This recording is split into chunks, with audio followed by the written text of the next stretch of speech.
how can we describe this colossus? Do we call him a trendsetter, a trailblazer, a torchbearer? Well, we need an accomplished neologist in the mall of Wole Soyinka to coin a word to represent this phenomenal person.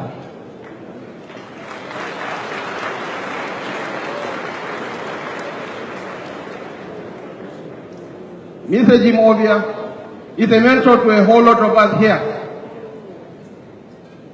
And I am an embodiment of the values that he cherishes and he represents. In Jim Obia's orbit, the sole barometer for assessing you is your level of competence and input. Here I am,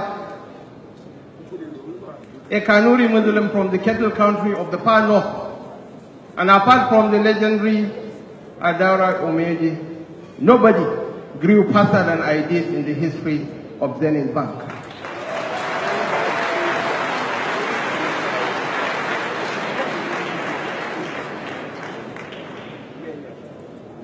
Most men, according to Abraham Lincoln, can survive the extremes of adversity.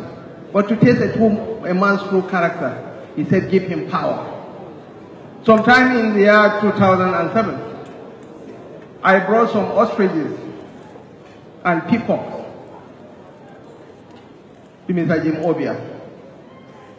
He collected the peacock and politely returned the ostriches. And do you know the reason? He said he has a small house and it cannot contain the ostriches. This man is an embodiment of humility. When I joined the bank in the year 2001, he was driving a Peugeot 504.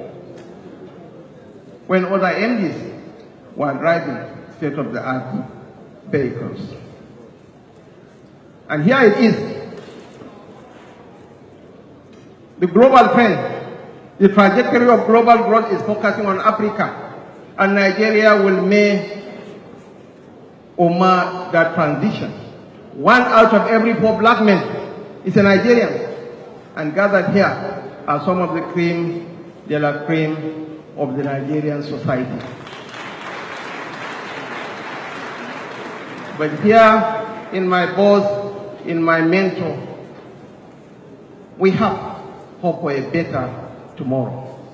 Here in the Vice President of the Federal Republic of Nigeria, we have hope for a better tomorrow, and hope springs eternal from the hearts of men. It's only in Jim Obia's world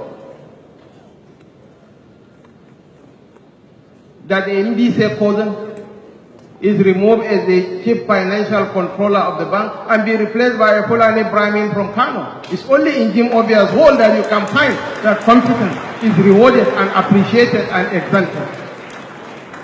Honestly, if I talk too much, I might even get teary, because the kind of philanthropy,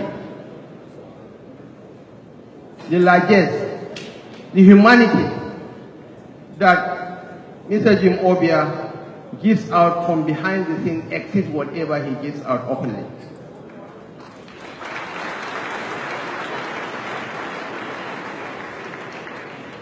The Vice President established a learning center in Maiduguri.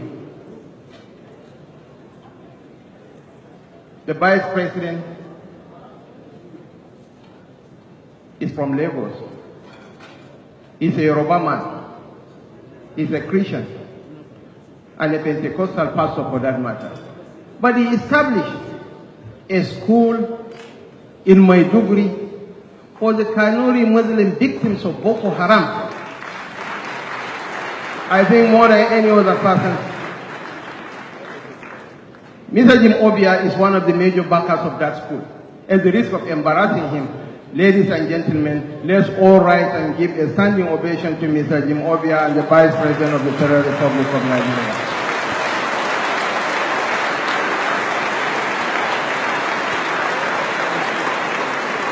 You can sit down.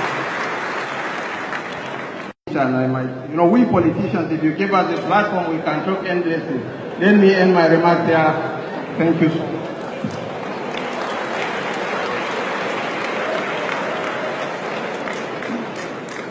Thank you very much, Your Excellency. I appreciate it. And I do apologize to everyone that I'm rushing. It's just we are pressed for time.